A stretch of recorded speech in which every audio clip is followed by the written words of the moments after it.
আসসালামু আলাইকুম ভিউয়ার্স, আশা করি সবাই ভালো আছেন। ভিউয়ার্স, প্রতিদিনের ন্যায় আজকে নতুন আরেকটি বিষয় নিয়ে আপনার সাথে আছি। ভিউয়ার্স, আজকে আমি আপনাদেরকে শেখাবো মাইক্রোসফট অফিস পাওয়ার পয়েন্ট থেকে কিভাবে আপনি এই স্লাইডগুলোতে অ্যানিমেশন দিবেন। অর্থাৎ আমরা গতদিন ট্রান্সলেশন মেনুবার কাজ দেখেছিলাম।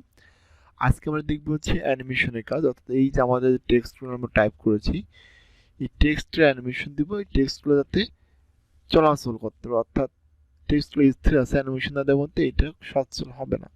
ওকে, তো ভিউয়ার্স, যারা এখন আগে ভিডিওগুলো দেখেন অবশ্যই আগের ভিডিওগুলো দেখবেন। আগের ভিডিওগুলো দেখলে পরে খুব সহজে আপনি ঘরে বসে কম্পিউটার শিখতে পারবেন। তো ভিউয়ার্স, আগের ভিডিওগুলো আমাদের এই ভিডিওর ডেসক্রিপশনে জব কোর্স নাইটে প্লে লিস্ট দেওয়া থাকবে, এখানে ক্লিক করতে পারেন, অথবা আপনি সরাসরি আমাদের চ্যানেলের মধ্যে থেকে ভিডিওগুলো সিরিয়াল বাই সিরিয়াল দেখতে পারবেন। তো ভিউয়ার্স, আমরা আজকে দেখব অ্যানিমেশনের কাজ। আসলে অ্যানিমেশন কি? অ্যানিমেশন মানে হচ্ছে কোনো স্থির চিত্রকে সচল করা, অর্থাৎ কোনো স্থির কোনো কিছুকে। দেখেন আমাদের এই লেখাটা কিন্তু সচল না। ওকে, আমি যখন লেখাটা সিলেক্ট করলাম তখন দেখতে পাচ্ছি যে এখানে আমাদের কিন্তু অ্যানিমেশন মেনু বারের এই কাজগুলো কিন্তু এখানে আমাদের সামনে শো হয়ে গেছে। এখন দেখেন আমি এখান থেকে একটু আপনাকে দেখানোর চেষ্টা করি। একটা কিন্তু একটা টাইপের ডিজাইন হচ্ছে, দেখছেন? অর্থাৎ অ্যানিমেশন হচ্ছে যে আমি ফ্লাইং করলে একটা উড়ে আসবে লেখাটা, আমি যদি ফেড করি এরকম আসবে। হুম, সাপোজ আমি এখান থেকে ফ্ল্যাট ইন নিলাম বা ফ্লাই ইন নিলাম। এখন দেখতে পাচ্ছেন এটা কিন্তু আমাদের ফ্লাইন, অর্থাৎ এখানে ওয়ান চলে আসছে, তার মানে আমাদের এই অ্যানিমেশনটা এটা ব্যবহার করা হয়েছে। এটা করার সাথে দেখতে পাচ্ছেন এখানে লেখা অন ক্লিক। অন ক্লিকটা কি? অন ক্লিক মানে হচ্ছে আমার এই স্লাইডটাকে এখানে মাউস দিয়ে ক্লিক করার পর আসবে, না এটা অটোমেটিক্যালি সিরিয়াল বাই সিরিয়াল চলে আসবে। তো সাধারণত হচ্ছে আমরা অন ক্লিক না রেখে এটা আমরা আফটার প্রিভিয়াস করে দিব, যাতে অটোমেটিক্যালি চলে আসে। আর যদি কোনো আপনারা বড় ধরনের কোনো প্রজেক্ট তৈরি করেন সেক্ষেত্রে কিন্তু আপনাকে অবশ্যই এটা অন ক্লিক রাখতে হবে, কারণ অন ক্লিক না রাখলে পরে আপনি কোনো কিছু ক্লিয়ারলি ভাবে সময় নিয়ে বোঝাতে পারবেন না। আমরা অটোমেটিক আফটার প্রিভিয়াস কলমের জন্য যাতে স্লাইডটা দ্রুত যায় এবং জিনিসগুলো দ্রুত শেষ করতে পারি। বাট আপনাদের ক্ষেত্রে আপনার এটা অন ক্লিক রেখে দিলে ভালো হবে যদি আপনার অফিসিয়াল কোনো প্রেজেন্টেশনটা তৈরি করেন। আচ্ছা, এরপরে দেখেন এখানে আমাদের কিন্তু এই অ্যাডমিশনগুলো বাদেও ঘুরে আসেন, দেখেন এখানে কিন্তু আর বেশ কিছু অ্যানিমেশন দিয়ে আছে। ওকে, দেখতে পাচ্ছি এক একটা অ্যানিমেশন কিন্তু এক একটা টাইপের হচ্ছে। আপনি শেপ ইউজ করে দেখেন হোল, দেখছেন? অর্থাৎ এখানে কিন্তু প্রত্যেকটি কিন্তু এক একটা অ্যানিমেশন, আপনি এখান থেকে অ্যানিমেশনগুলো ইউজ করতে পারবেন। এবার দেখেন এখানে আরো লেখা আছে মোর ইন্টারেস্ট ইফেক্টস, এখানে ক্লিক করলে এখান থেকে আপনি আরো অনেক ইফেক্ট নিতে পারবেন। ওকে, তো আমি এখানে ক্লিক করতে এরকম আসবে, এটা ক্লিক করে এরকম আসবে। এখানে কিন্তু অসংখ্য ডিজাইন দেওয়া আছে।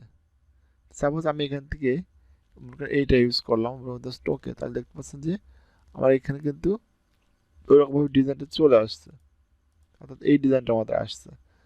আচ্ছা, এরপরে দেখেন এখানে মোর ইসেম্পল এফেক্ট, এখানে আরো অন্যান্য বিভিন্ন ইফেক্ট আছে।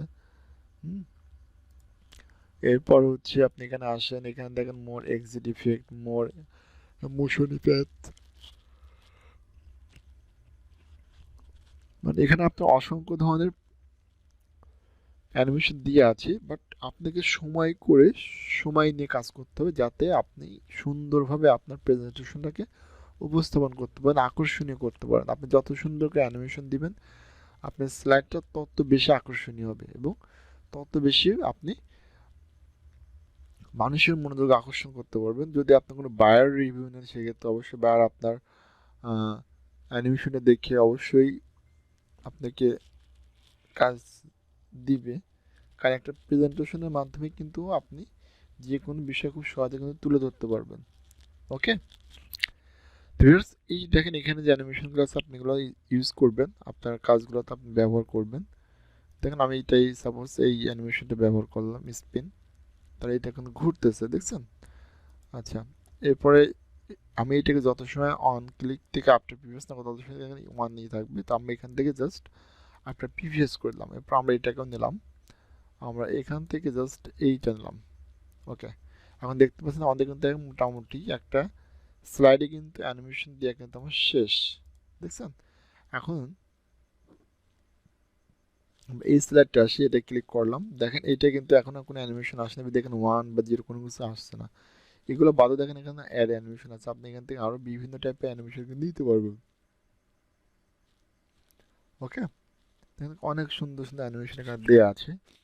এরপর এখানে আছে অ্যানিমেশন পেন, আপনি অ্যানিমেশন পেনের ব্যবহার চাইলে করতে পারবেন। ওকে, তো ভিউয়ার্স অ্যানিমেশনের কাজ হচ্ছে কোনো স্থির চিত্র সচল কথা, আমাদের লেখাগুলোকে স্থির আছে, বাট এই লেখাকে যখন আমরা চলমান করব প্রেজেন্টেশন উপস্থাপনের সময়, তখন কিন্তু আমাদের অ্যানিমেশনটা মাস্ট বি প্রয়োজন হবে। এই জন্য অ্যানিমেশনের কাজ পাওয়ার পয়েন্টের ক্ষেত্রে খুবই গুরুত্বপূর্ণ। এই অ্যানিমেশন কাজটাকে আপনাকে ভালো মতো আয়ত্তে নিতে হবে। তো ভিউয়ার্স, আশা করি বিষয়টা আমি আপনাকে বোঝাতে পেরেছি অ্যানিমেশনটা আসলে কী এবং কেন ব্যবহার করবেন। তো যদি আজকের ভিডিওটি আপনি বুঝে থাকেন এবং যদি আপনার ভালো লেগে থাকে, তাহলে অবশ্যই আমাদের ইউটিউব চ্যানেলকে সাবস্ক্রাইব করবেন, আর অবশ্যই একটা লাইক করবেন। আর যদি কোথাও কোনো কিছু বুঝতে অসুবিধা হয়, অবশ্যই আমাকে কমেন্টে জানাবেন। ইনশাল্লাহ আমি আপনাদের সমস্যার সমাধান করার চেষ্টা করব। তো ভিউয়ার্স, আজ এই পর্যন্তই। পরতে দেখা হচ্ছে নতুন কোনো ভিডিও নিয়ে। সবাই ভালো থাকবেন, সুস্থ থাকবেন।